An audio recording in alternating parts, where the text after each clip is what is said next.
On the 25th of March 2024, the Chief Minister of Meghalaya and also National President of the National People's Party, Conrad K Sangma, had convened a meeting with the Chief Minister of Nagaland, Neiphiu, accompanied by party officials and legislators from Nagaland, to pledge support to the Nationalist Democratic Progressive Party, Ndpp, for the upcoming Lok Sabha elections. As a member of the NDA coalition, the National People's Party has committed to fully endorse Lok Sabha candidate from Nagaland sponsored by the Ndpp, Dr. Chumben Murray. Additionally, the Chief Minister of Meghalaya conducted a session with party officials and legislators later in the day in Dimapur in preparation for the forthcoming Lok Sabha election. In the State Committee meeting which we held today, based on the proposal that was given by the State Committee, a number of resolutions were taken in my presence today in the meeting that was held in Neiphiu Resort.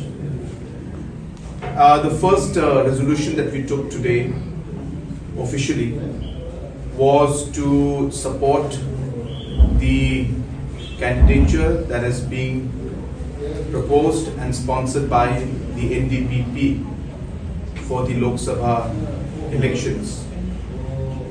We have decided as a National People's Party to endorse that candidature and as a party to support the candidature that has been proposed by the Ndpp in the true team spirit of the NDA.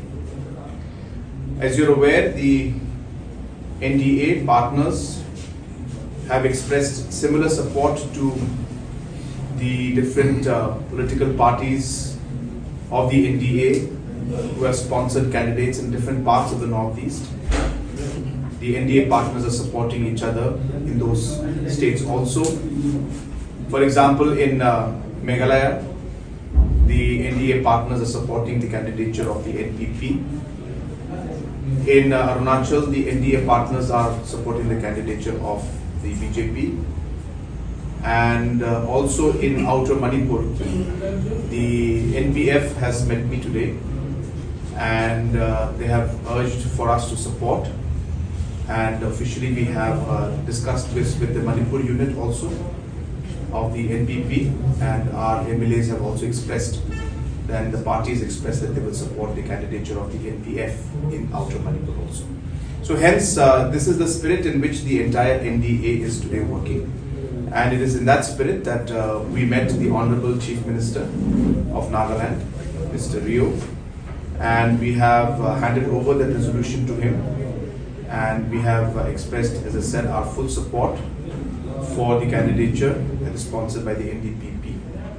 Apart from that, we have discussed other issues related to the overall coalition and the working of the coalition, and those are of course matters which are more internal, and therefore I do not wish to discuss those in details. But certain concerns have been expressed, and those have also been shared with the Honorable Chief Minister of Nagaland. We had a very, very positive meeting. In the meeting, there were also representatives from the other coalition partners like the BJP. And as I said, in front of them, also we discussed all the details about the election. And as I said, once again, we are very happy to give our support to the Ndpp candidate. And by the government of India to create some kind of an, a process in which funding would take place. This is how funding takes place at the international level, and therefore the idea was to really bring in some kind of transparency and allowing a process to be there funding and not allowing cash to be there in terms of the funding. So it was a decision in the right direction, I should say. For whatever reason, the Supreme Court, Honorable Supreme Court has come down and asked for a disclosure, which of course was being done in order to protect the political ramifications that one could have because of the donations made. But the information of those donations that are made are actually available with all, because they have to reflect that in their balance sheet and all other things. So therefore, it was a very transparent process. and something that I feel personally and from the party's point of view, a step in the right direction towards bringing in slightly cleaner and more transparent funding into the electoral system. That's number one.